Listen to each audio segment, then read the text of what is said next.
What's up everybody? Welcome to Labocosmetica's YouTube channel. And in this episode we are going to detail the Alfa GT1300 Junior. The Alfa GT, produced from 63 to 77. And this specific model we're driving is the 1968 version of the GT1300 Junior. The car was originally designed by Giugiaro. Very sorry for the pronunciation, but it's an absolutely difficult name. I asked Fabio how to pronounce his name, and even Fabio had some troubles getting it right. This boy was 17 years old, although some of the people say it's 22 years old when he was designing this car. And it was well known for one of these groundbreaking designs, like the flat grille, the incorporated headlights, the beautiful balance between the glass and the chrome. This specific model has a very beautiful design trait called the scalino, or aka step. This iconic trait was a miscommunication between the car that was actually in production and the design, and that was originally to become an air intake, but by the cut down of costs it turned into one of the most iconic things about this car, the scalino. The 1300 was produced between the bridge for the people that still wanted the excellent performance of the 1290 cc's twin cam engine, producing 89 horsepower and almost a top speed 180 kilometers per hour. To make it a little bit more affordable, they changed some of the features, as not having a console, some rubber mats, a two-spoke steering wheel for the people that still wanted to drive this amazing car but didn't want to pay the taxes for the heavier engines like the 1750 or the 2-liter. The new washing area is soon to be built inside of the Labocosmetica center. But before that, I'm going to use the gazebo to give a little bit of a setup how we are going to wash this car. It's going to be a full detail. Anything that can be done will be done. There is no time limit. We're going to do paint correction, try to revive some chrome, coating 100%, maybe even some vitreo. We will see what will happen during the operation of this car. But before we ever start anything in the range of polishing, we have to wash and decontaminate. And it's going to be the 3 pH wash with Primus Purifica Semper, following up with Sidero, and inside we will find out if we need a clay bar. Let's start the washing sequence. The new and revised Primus 2.0. 2 dilutions you want to keep in mind, 1 to 5 for this winter and 1 to 10 for the summer. Just 2 dilutions left. I'm going to prepare the same bottle for Purifica.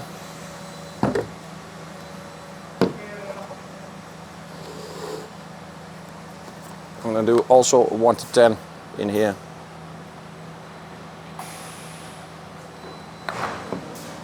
Almost.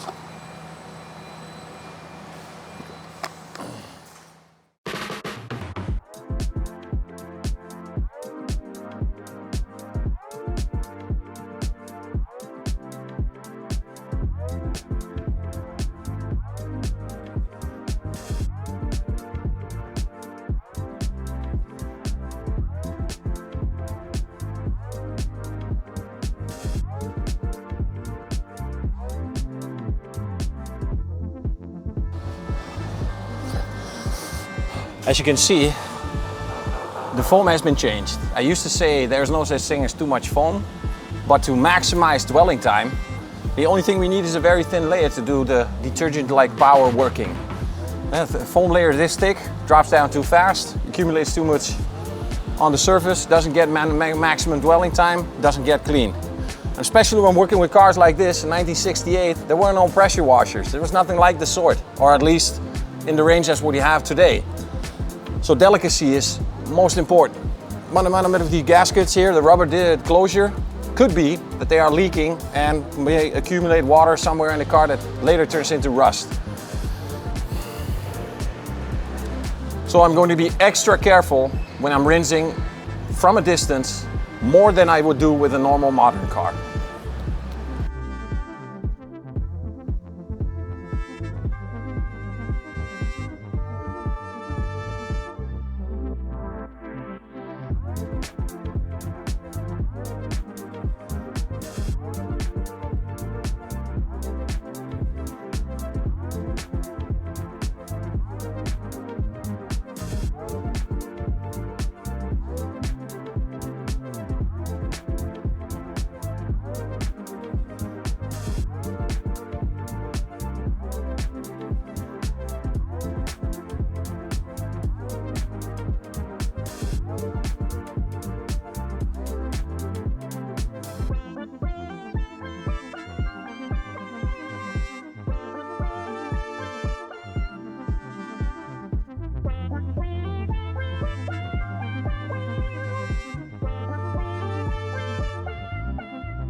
If my eyes are not lying, I might see that this car has already been used for some protection.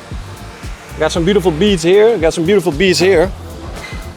Regardless of what's going on, we are still going to polish this car, because we will see inside what the actual state of the paint is going to be. Let's follow up with Purifica and Semper hand wash.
Very rare case you will see me use Sidero in its purest form, but in this case I'm trying to eliminate some of the rust that's going to make the aesthetic look better. It's not going to prevent from anything in the future, but for now I want to remove as much rust as I can.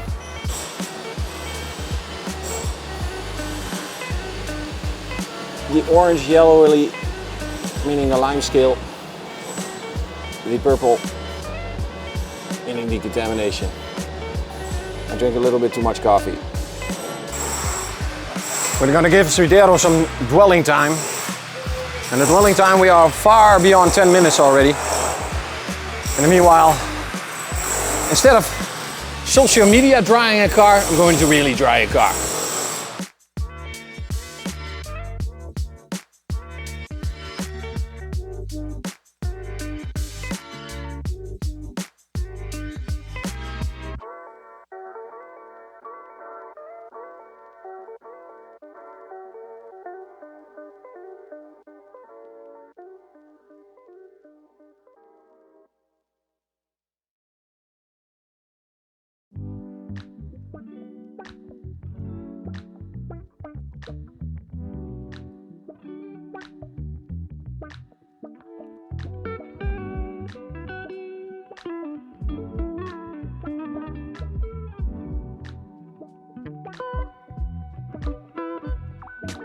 Car's back in studio. It's time to get some paint defects to see what's going on onto the paint. I'm gonna make a small round because I saw there are a lot of swirls, so I'm probably going to do this double inspection. What I mean by that is I'm going to find a combination or with pad and polish machine to see which one gets the most clear result with less collateral damage in the range of marring, haze, holograms and all these things. And then remove the swirls first. And after that operation, the deeper scratches, the RDSs, the paint defects, I found maybe some silicones in the paint that are better to show than when the car's already almost there, almost at the end of the operation.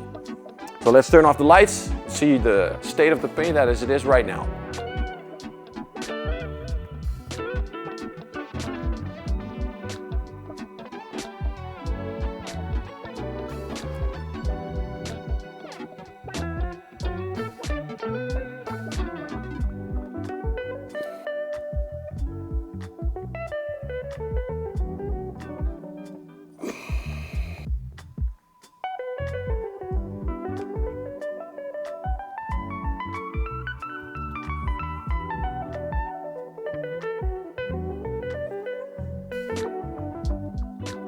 Now to try to find a combination that's going to do it everything what I want in one hit. So I'm not worrying about a little bit of haze, still going to finish the car, but the most important thing is to get rid of the swirls. So to generate a little bit more cutting power, I will try the hybrid pad in combination with Leale, just to see what happens.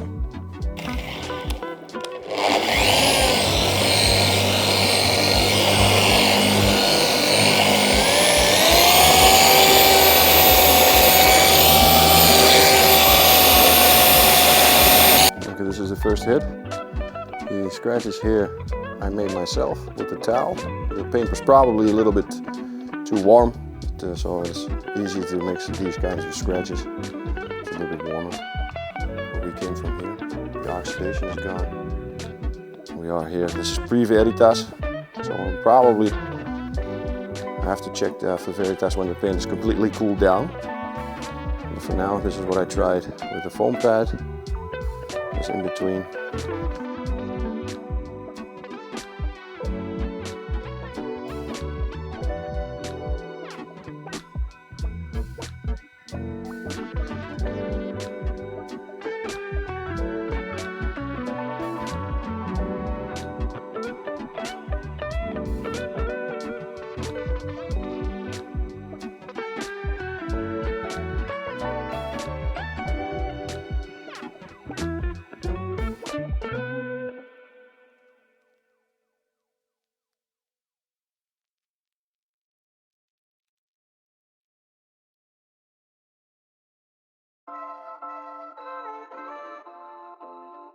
The polishing round is complete. I want to spend a minute on a very controversial subject that is divided between opinions and opinions about degreasing the surface of the car before you start applying any protection or a finishing round, in this case Fiero. The degreasing part is wildly underestimated in the actual duration of the coating. If any lubricants, any micro-contamination, lubricants, residues from the polishing sequence is left behind, you apply the coating, it's not going to bond to the paint. It's a mixture of the lubricants and the paint itself, decreasing the protection of the duration of the protection. Now, when most of the time when I see people degreasing, I see them, it's like they are applying a quick detailer. It's like a small puff and a wipe, and then it's supposedly degreased. Now, many of the polisher compound are turning into water-based. Environmentally, maybe a little bit better, but on the other hand, with the change of lubricants, it might be that lubricants are concealing something, and it doesn't mean that this is the goal of the manufacturer to conceal. For example, I did this whole car with the hybrid pad. The great side is that this is cutting very fast and also at the same time very delicate. The paint was very forgiving. It gave me an excellent return of the actual result. So that what I wanted to achieve was in one step good enough. We'll check after the Veritas round. But if these pads become moisturized by the lubricants, their fiber starts to close up and it's starting to turn into a rubbing. It's starting to rub in the polish. It's not actually correcting anymore, it's actually rubbing in the lubricants and concealing the official or the original state of the paint. And if you have these type of pads, and this is something Kelly Heller's taught me, if these starts to clog up, become moisturized, they lose cutting power, so you spend more time, you spend more polish, and you get a fake result. And especially that fake result is something very dangerous, because if those lubricants are still there and you are going to apply ceramic coating with solvents inside, those solvents might be strong enough to remove the lubricants, revealing the original marring hologram scratches that you thought that would be removed. And you might think that the ceramic itself is dragging in those scratches, but it could be that the solvent is removing the lubricants, revealing the actual state of the paint. So before you do anything in the range of finishing, so I suggest always after Audace or Leale, one of the two, always to use Veritas 1 to 3. Now why Veritas? Because Veritas is complied out of 3 different types of alcohol, methanol, cetanol, ethanol. Slower evaporation, less drag on the surface, because the drag can also make some scratches. So when I start degreasing, I do it 2 or 3 times. The first one is the simplest one because I also want to see if the paint can handle the power of Veritas. In this case 1 to 3. I spray it on the towel and I just make a couple of passes, trying to remove the lubricants, and you can feel when there you see, the paint starts to drag. Now when the paint starts to drag, that's excellent. That means there's no more lubricants left behind. There's still some smoothness. And the second one, you might do it on the paint, give it a couple of seconds, make sure the paint is always very cool. And do this 2, 3, 4, 5 times as much as necessary. Spend very well time to do this. And then you will have the highest probability, because to confirm this 100%, we actually have to do something in the measurement of chemicals and something, reactions and anything, but we're just detailers, so we have to take out the variables that we can control. In this case, if I do it 3, 4, 5 times, 2, 3, 4, 5 times, I'm 100% for sure that there's nothing left. In the case of using Veritas. I already made the round and I want to show you some of the parts, because there is no part that has the same amount of scratches, damages. Sides often have more, hoods, bonnets, it looks a little bit different. So I gave every single part of the car the exact same amount of attention in polishing wise. Now we're going to walk around, turn off the lights and try to find those things that one step could not take off. First one that pops into mind is this area where I use only a rotary, because there's been some outspraying. You see the difference in paint here. They use this part to go from this part to this part with spraying. So they put some clear coat over outspraying. I don't know what the English word for it is. But this is something that is revealed through Veritas. Without the Veritas it looked like a better result. So I know that I have to finish there a little bit more. Here it looks almost okay. Very light marring. Very light marring. On here, of course, at this angle, when I put on more pressure, you can see there's some marring here. Here's the marring is gone. This is okay. And this is the marring from the hybrid pad. This is something that the hybrid pad normally creates. So I'm very lucky that the paint reacted very well, because you can see almost nothing in marring here. There is marring, but it's very, very light. And that's great, because Fiero is going to take that off very easily. See another example, some marring right here. No issue for Fiero, no issues here for Fiero. Okay, when the degreasing is complete and you want to finish off with Fiero, two tips I want to give you. Reduce the amount that you would normally use. So I always use 4 dots, always the same amount. For Fiero, I only use 2 dots. Because I don't need much, because you saw that the paint is almost there where I want it to be. It's still not perfect, it's far from perfect, but it will give the aesthetics when we drive it outside. There you will see that something inside might seem as 80%, looks like 100% outside. For Fiero, speed doesn't matter, pressure doesn't matter. You want to generate a little bit of temperature. I'm not saying you have to cook the paint, but make a little bit of temperature so that the chemical inside of Fiero transforms into that bonding agent on the paint. Now, after Fiero, you don't have to degrease, but I know many detailers that have this internal belief that they need to degrease, and I totally support them. So even if them use Fiero, they are allowed to degrease after. It will not change the finishing result. The difference will be that the surface will be a little bit more rigid, because there is nothing aiding the application of the ceramic. Fiero will sometimes help you visualize better the flash time. There's a video online somewhere on Facebook where I show you what Fiero does with Blindo. No Fiero, no rainbow, and with Fiero you see a rainbow with Blindo. So that's a nice visual aid to help you see when to wipe off.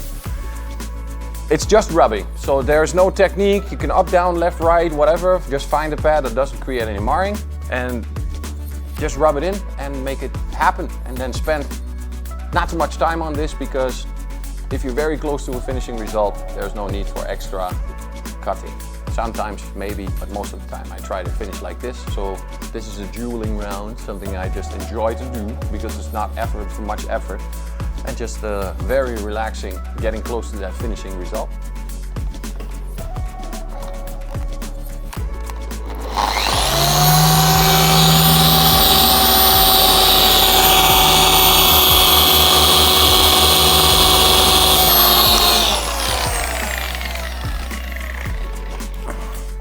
With some paints, when you make the up, down, left, right pass 2 times, depending on the reaction of the paint, it might be that the polish is not finished yet. It might be necessary to add another pass to make sure that all the polish is gone, because the wipe off of Fierro should always be easy. If it's difficult, try to reduce the amount or make the surface larger or polish longer. So those three variables will change into something very easy to remove. And to show you what it looks like,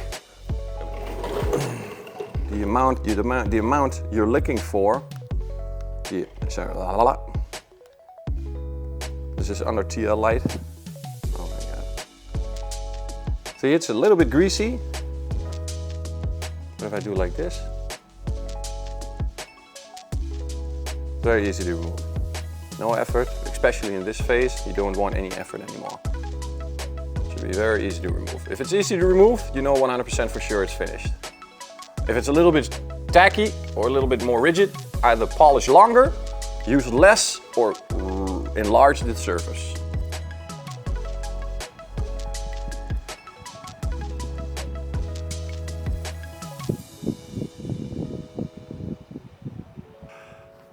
Still beautiful weather in Milan. Perfect opportunity to test something out.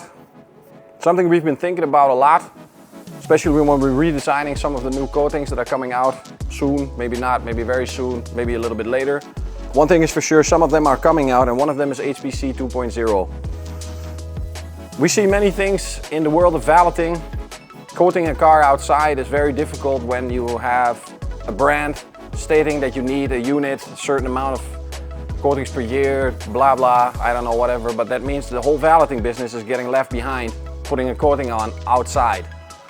And we believe that this coating now is so easy to apply that it can easily be applied outside. To see if that's actually true, we are going to try it today. I put the car outside about 30 minutes ago. First we check the temperature, and then we will see what happens when I put this coating on. The starting temperature, let's take a good angle, 50 degrees. Is this visible? I can't see if this is visible. Now it's visible. This one, what's this? 46. Oh, 46 is visible. I can hardly see if it's visible.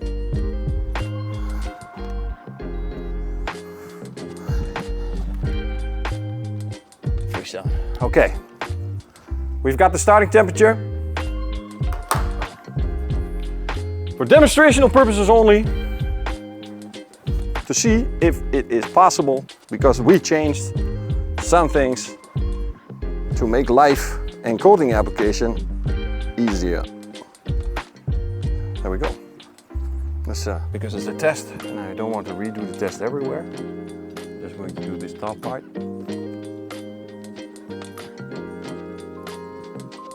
Like this.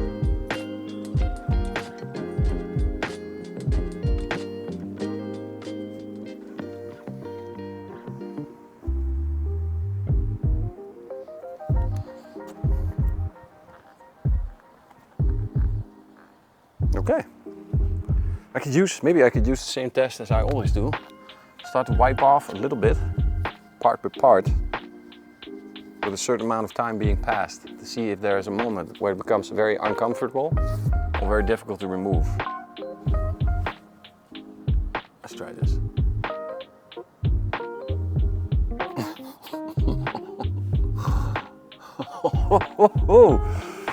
That's pretty easy. Wow. So double bonus for me, I don't have to wear a mask. There's a lot of ventilation going out outside. And maybe get some color on my face for the last part of summer. I got it too pre-tanned for South Africa, a couple of weeks coming up. It's going to be an amazing trip.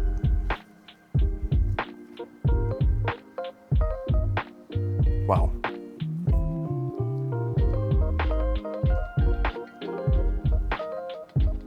Wow.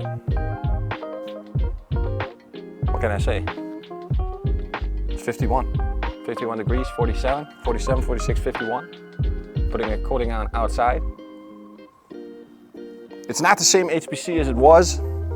Some of the old HPC had so much active ingredient, as in that hybrid polymer what's inside, that can even darken some colors. And you see that the HPC 2.0 don't have the same capabilities anymore in the name of these polymers that were inside. There's now something else inside.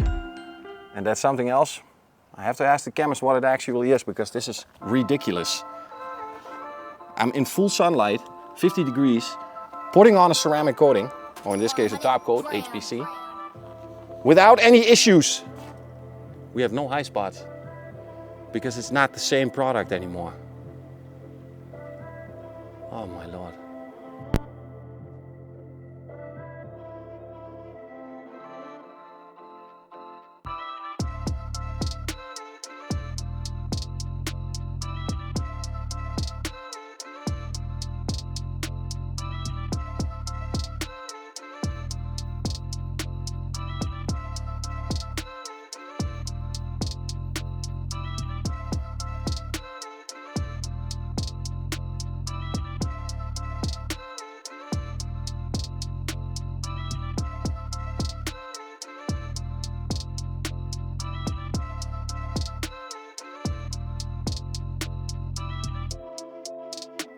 So I just put the side in the coating, 5 minutes on the way.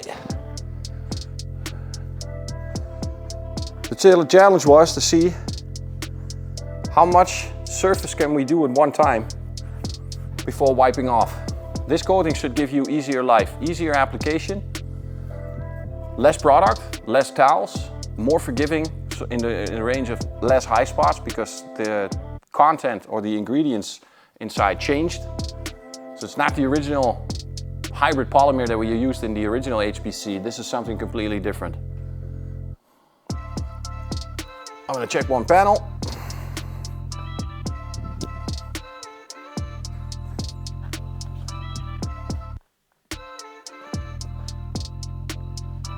Oh my God, I have to watch out that I don't fall off.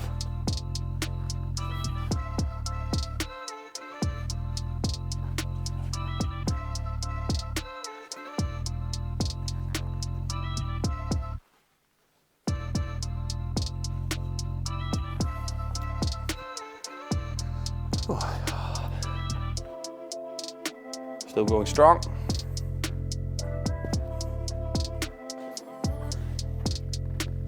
I think if we make it easier, you're not going to believe it's doing something. Seriously. It's almost too easy.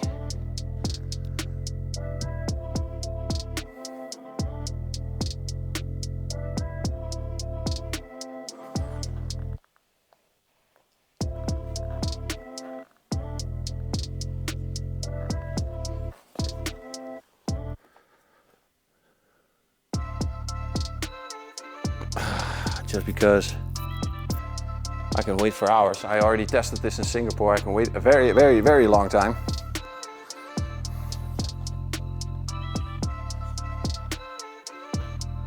Whoop. It feels like wiping off Veritas.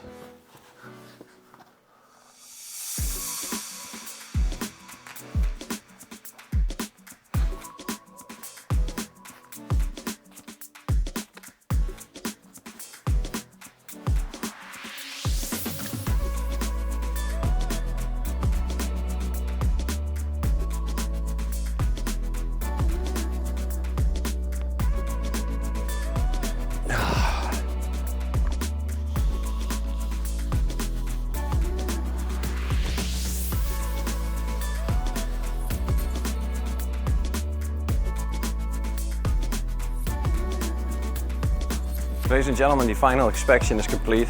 It's time to put this car outside and put it in a location where this historical car, this iconic car, comes to its best. I want to thank you guys for watching. Enjoy the final shots.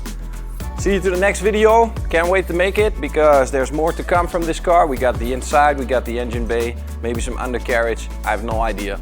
Anyway, thanks again for watching. See you next time.